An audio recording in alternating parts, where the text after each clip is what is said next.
గత 15 రోజుల నుంచి పోలీసుల మీద కావాలని బండలు వేస్తా ఉన్నారు కొంతమంది. అట్లాగే చాలా సంవత్సరాల నుంచి పోలీస్ ఆఫీసర్స్ మనకు సెక్యూరిటీ ఇస్తున్నారని లేకపోతే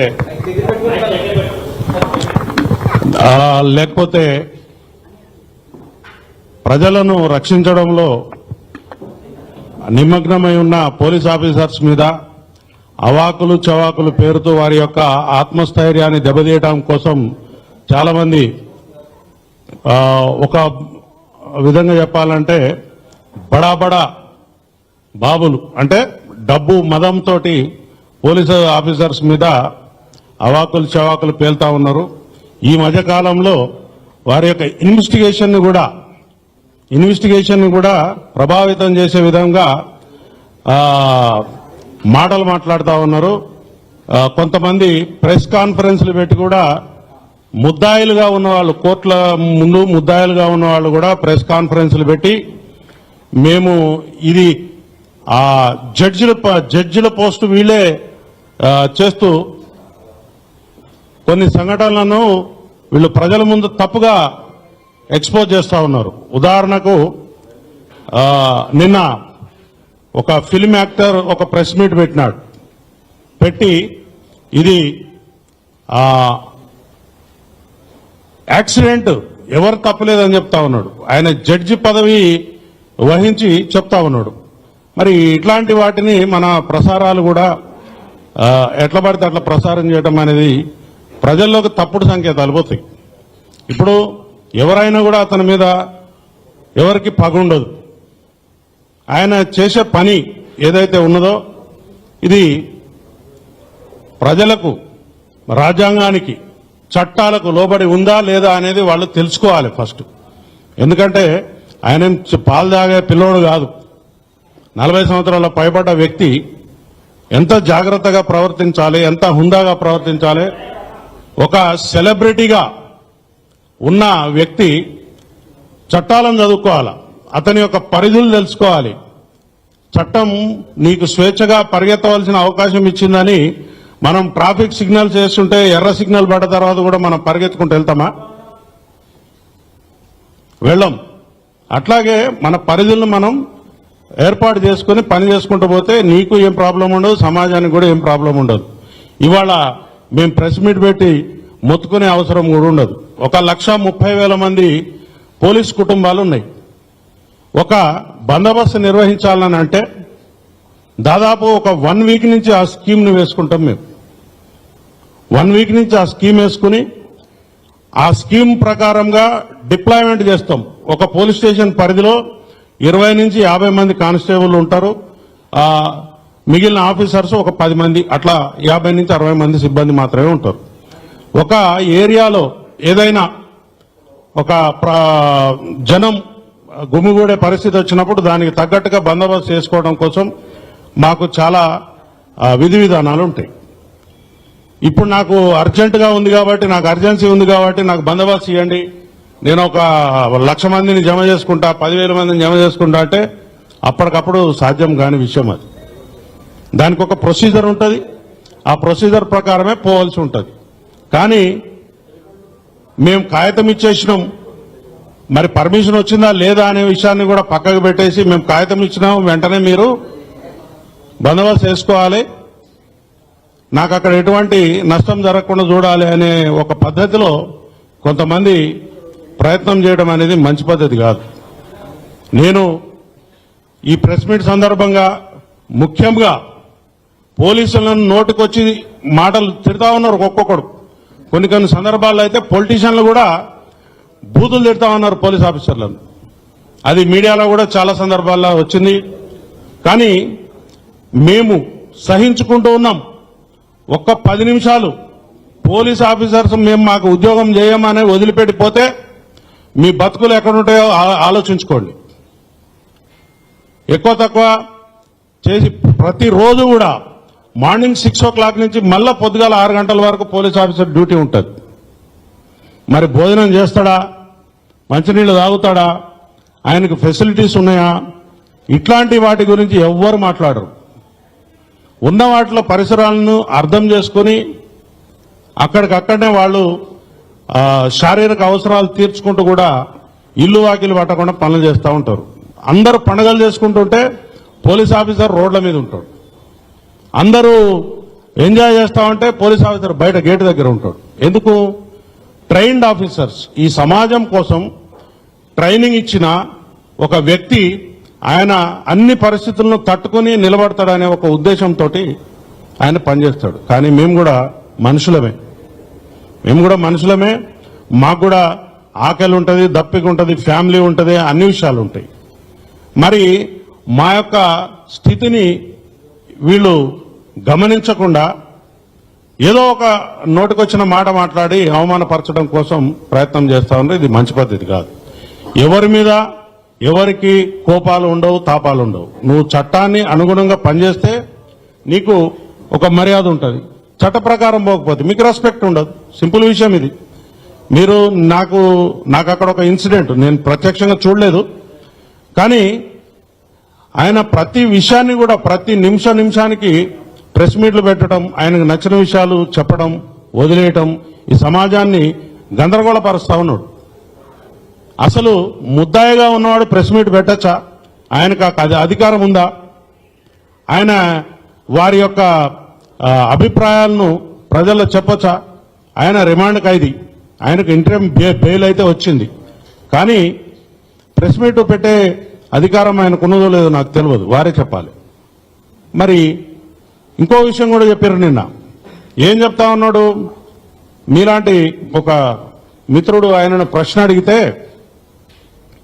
ఆ విషయాలు చెప్పకూడదండి, నేను కొంత అమౌంట్ ఇస్తున్నా, మా సుకుమార్ గారు ఇస్తున్నారు, ఇంకొకరు ఇస్తున్నారు, దాన్ని ట్రస్ట్ పెట్టి మేము వేరే రకంగా దాన్ని ప్లాన్ చేస్తున్నామని చెప్పినాడు ఆయన. ఆ విషయం చెప్తే ఏమవుతుంది? ఆయన కేసులో ముద్దాయి, ఆయన ముద్దాయి ఎవరైతే బాధితులు ఉంటారో వాళ్లకు ఇండైరెక్ట్ గా బ్రైబ్స్ ఇవ్వడం కిందకి వస్తుంది. అది అసలు ఈ విషయాలన్నిటి కూడా కోర్టు వారి దృష్టికి తీసుకుపోయి ఆయన బెయిల్ క్యాన్సిల్ చేయవలసిన అవసరం ఎంతైనా ఉన్నది. ఎందుకంటే చట్టవిరుద్ధంగా ఆయన ప్రెస్ మీట్లు పెట్టడం, ప్రజలను గందరగోళం చేయటం, లేకపోతే ఒక డిపార్ట్మెంట్ మీద మాకెవరు మంచిగానే ఉన్నారని చెప్పుకుంటూ కూడా బండలు ఇసిరేయడం అనేది మంచి పద్ధతి కాదు. మీరు చూశారు, ఏ పోలీస్ ఆఫీసర్ కూడా నన్ను సంప్రదించలేదు, చేతులొప్పమని చెప్పారని చెప్పారు. ఆయన కాన్వాయ్ దగ్గర ఎవరైనా పోలీస్ ఆఫీసర్ మీకు కనిపించినారా? ఎంతో దూరంగా ఉన్నారు, 2 మీటర్లు 3 మీటర్లు దూరం ఉన్నారు. ఆ వెహికల్ దగ్గర ఎవరైనా కనిపించారా? చాలా మీడియాలో చాలా క్లిప్స్ వచ్చినాయి. ఆయన అక్కడ ఏం జరిగిందో అనే విషయాన్ని పక్కకు పెడితే ఆయన ఒక బాధ్యత గల పౌరుడిగా ప్రవర్తించలేదు అనే విషయాన్ని నేను చెప్పగలుగుతా. ఎందుకంటే ప్రాథమిక హక్కులు ఎంతైతే కఠినంగా మనం అమలు పరచాలని కోరుకుంటామో ఆయన యొక్క విధులు కూడా ఉంటాయి. ఒక మనిషి బాధ్యతలు, విధులు ఉంటాయి. లేమ్యాన్, చదువురాని వాడు, ఈ సమాజంలో ఎటువంటి ప్రాతినిధ్యం లేనివాడు, నాకు ఈ చట్టాల గురించి తెలియదంటే నడుస్తుంది. కానీ నువ్వు సెలబ్రిటీగా ఉండి, నువ్వు కొన్ని వ్యవస్థలను శాసించే పరిస్థితిలో ఉండి, నువ్వు తిరగబడే పరిస్థితిలో ఉండి నాకు చట్టం తెలియదు, నేను వెళ్తా, నేను ఉంటా అంటే ఇట్ ఈస్ నాట్ కరెక్ట్. ఇంకొక విషయం ఏంటిదంటే, నా దగ్గర డబ్బులు ఉన్నాయి కదా అని ఒక 50 మందికి మనుషుల్ని పట్టుకుని పోయి ఎక్కడ పడితే అక్కడ దౌర్జన్యం చేయటం అనేది కూడా కరెక్ట్ విషయం కాదు. వారు ఆ బౌన్సర్లను పెట్టుకుని బయటకు వచ్చే సందర్భంలో కూడా వారికి పర్మిషన్ ఉందా? ఆ బౌన్సర్లు ఏ చట్టం ప్రకారం కనపడేవాళ్ళందరినీ నూకేసుకుంటూ వెళ్ళిపోయినరు, వాళ్ళు చేసినందువల్లే ఇక్కడ ఆ పని జరిగిందని చెప్తా ఉన్నారు. ఒక వ్యక్తి మరణిస్తే కనీసం తోలబోయేటోళ్ళు ఆ దగ్గరుండి ఏం జరిగిందని కనీసం 1 నిమిషం ఆగివెళ్తారు. చిన్న యాక్సిడెంట్ అయితేనే, ఒక కుక్క పిల్ల చనిపోతేనే, లేకపోతే ఒక పశువు చనిపోతేనే మనం ఆగి దాని గురించి తెలుసుకుంటాం. నీ కళ్ళ ముందు ఇంత వ్యవస్థ జరిగి 2 మనుషులు శవాల్లాగా పడిపోయి ఉంటే మీరు ఎట్లా వెళ్ళిపోతారు? సామాజిక బాధ్యత మీకుందా? సామాజిక స్పృహ మీకున్నదా? వెళ్ళిపోయిన తర్వాత ఆయన కళ్ళలో నాకు ఎటువంటి పశ్చాత్తాపం కనిపించలేదు. నాకు నేను ఏమి సక్సెస్ మీట్లు పెట్టుకోలేను, ఈ 15 రోజుల నుంచి సక్సెస్ మీట్లు జరగట్లేదు అనే బాధ ఒకటి కనపడుతున్నది, నేను పోలేకపోతున్నా అనుకుంటున్నాడు తప్ప వారు చాలా సక్సెస్ మీట్లు అటెండ్ అయినరు. అదేవిధంగా వాళ్ళ ఇంటిని ఒక కళ్యాణ మండపం, ఒక విలాసవంతమైనటువంటి ఇది చేసి వచ్చేవాళ్ళు పోయేవాళ్ళు చాలా మందితో ఆయన చాలా హ్యాపీగా గడుపుతూ ఉన్నారు. మరి సమాజం, ఈ చట్టం, ఈ రాజ్యం ఏం చెప్తుందండి? ఎవరైతే బాధితులు ఉంటారో వాళ్ళ పక్షాన చట్టం మాట్లాడుతుంది, మనం మాట్లాడాలి. నువ్వు బాధితుడివా? ఏ విధంగా బాధితుడివి? పైసలు సంపాదించుకుంటే లెక్కలు చూసుకుంటా ఉంటివి. నీకు అవకాశం కుదిరినప్పుడు లేకపోతే నీ మీద ఎవరన్నా ఏదన్నా అన్నప్పుడు ఒక ప్రెస్ మీట్ పెట్టి ఒక బట్టగాల్చి మీద పడేసి వెళ్ళిపోతున్నావు. నిన్న మీరు ఏం చేశారు? పోలీస్ ఆఫీసర్స్ నాకు చెప్పలేదు అన్నారు. పోలీస్ ఆఫీసర్స్ చెప్పలేదు, నేను వెనక పంపిస్తే పోతావా? అది రాత్రిపూట కాబట్టి అక్కడ జరిగిన సంఘటనకు ఎవరైతే సినిమాలకు వచ్చినో వాళ్ళు మాత్రమే అక్కడ చూడగలిగారు. కానీ అదే ఒక డే టైం అయితే అక్కడ ఎంత రచ్చ అయి ఉండేది, అక్కడ లా అండ్ ఆర్డర్ని అదుపు చేసే పరిస్థితి ఉండేదా? మీరే చెప్పాలి. ఎందుకంటే అవాంఛనీయ సంఘటనలు జరుగుతాయి. ఇక్కడ జరిగిన వాడు బాధితుడు కాకుండా పక్కనోడు కూడా ఏదో ఒక పని చేసిపోతాడు. అంత చిన్న ఇరుకైన స్థలంలో ఇంతమందిని గ్యాదరింగ్ వద్దు అని చెప్పి మా పోలీసు వారు చెప్పిన తర్వాత కూడా, పోలీసు వారు ఎట్లా చెప్తారు సార్ అని మీరు అంటారు.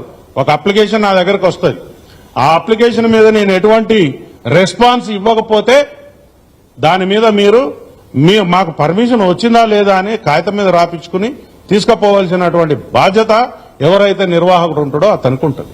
సింపుల్ విషయాలు. మనం ఒక ఇంటికి పోతాం, తలుపు కొడతాం, తలుపు తీయలేదని చెప్పి చక్కగా ఇంట్లో పోయి కూర్చుంటామా? నేను తలుపు కొట్టిన సార్ చాలాసేపు అడిగినాను. నీకు ఒక బాధ్యత ఉంది, రెస్పాన్సిబుల్. అది పబ్లిక్ ప్లేస్. నువ్వు బాధ్యత ఉన్నప్పుడు ఆ రెస్పాన్సిబిలిటీని భుజం మీద తీసుకోవాలి. నువ్వు తెలుసుకోవాలా, తెలవకపోతే తెలుసుకోవాలి. కానీ నీ సినిమాలలో కూడా ఏం పెడుతున్నావు? ఓ పోలీస్ ఆఫీసర్లను నంగా చేసి బట్టలు ఇప్పి ఆ ఆఫీసర్ల మీద నువ్వు తుపాకులు పెట్టుడు, లేకపోతే ఇంకో రకంగా ఇంకో నీచమైనటువంటి చేసినావు. అసలు ఈ సెన్సార్ వాళ్ళు ఏ రకంగా ఈ పర్మిషన్లు ఇస్తున్నారో అర్థమైతలేదు. ఒక బాధ్యత కలిగినటువంటి ఒక పదవులు ఉన్నటువంటి ఒక పోలీస్ ఆఫీసర్ క్యారెక్టర్ నువ్వు తీసుకుని ఆయన బట్టలు చింపేసి రాత్రిపూటను బట్టలు చింపి పోలీస్ స్టేషన్కి వదిలిపెడితే ఆ పోలీస్ స్టేషన్లో ఉన్న కుక్క కూడా ఆయనను గుర్తుపట్టదు. అట్లాంటి పరిస్థితులు నువ్వు సినిమాలు తీసే పద్ధతి అదా? నువ్వు సమాజానికి ఏమైనా సమాచారం ఇస్తున్నావు? పోలీసుల మీద పబ్లిక్ తిరగబడం అంటున్నావా? మరలవాడి పోలీసుల మీద చట్టాన్ని చేతిలో తీసుకుని పబ్లిక్ లో అన్రెస్ట్ చేయాలని చూస్తున్నావా? స్టేట్ అనేది ఏంటిది? రాజ్యం అనేది, రాజ్యంలో ఒక పద్ధతి ఉంటుంది, దానికి ఒక రాజ్యాంగం ఉంటుంది, చట్టాలు ఉంటాయి. చట్టాల ప్రకారం మనం బతకాల్సిన అవసరం ఉంటుంది. ఎవరైనా కూడా ప్రతి విషయాన్ని కూడా మన సొంతంగా చేతుల్లోకి తీసుకోకూడదు. ఇంట్లో కూడా నీ పిల్లల్ని నువ్వు కొడతావంటే 1-2 సార్లు వాడు మరవాడతావు. మనం ఒక సొసైటీలో ఉన్నాం. ఆ సొసైటీ యొక్క కట్టుబాట్లు ఉంటాయి. కట్టుబాట్లు అంటే చట్టాలు ఉంటాయి. నువ్వు ఎలా బిహేవ్ చేయాలనో ఉంటుంది. అవన్నీ తెలుసుకోవాల్సిన బాధ్యత ఉంటుంది. నువ్వు నాకు హక్కులు, నీకు హక్కు అంటే తెలియదు, బాధ్యత అంటే తెలియదు. నీకు బాధ్యత లేని సమాజం బిడ్డవని నేను భావిస్తున్నా. ఎటువంటి బాధ్యత లేదు. 130 మంది 1,30,000 కుటుంబాలు ఉన్నటువంటి పోలీస్ డిపార్ట్మెంట్ ఈ సమాజాన్ని ఆర్డర్లో పెట్టడం కోసం అనునిత్యం ప్రతిరోజు ప్రతి క్షణం పనిచేస్తా ఉన్నది. నీలాంటి వీరులు శూరులు చాలా మంది వచ్చారు, కాలగర్భంలో కలిసిపోయారు. నువ్వేదో సినిమాల డైలాగులు వేసి అది లేదు ఇది లేదు చేస్తే మొత్తం నీ రీళ్ళన్నీ కట్ అయిపోతాయి. నీ రీళ్ళన్నీ కట్ చేస్తాం. ఒక పోలీసు కూడా నీ దగ్గర రావద్దని మేము చేసినామనుకో ఎట్లుంటది? రేపు నువ్వు పబ్లిక్లో తిరగలుగుతావా? ప్రైవేట్ సైన్యాన్ని పైల్వాన్లను నల్ల బట్టలు వేసుకుని ఆయనకి ఏం తెలుసు? ట్రైనింగ్ చేసిండు ఆయన. చట్ట ప్రకారం ఆయనకుందా?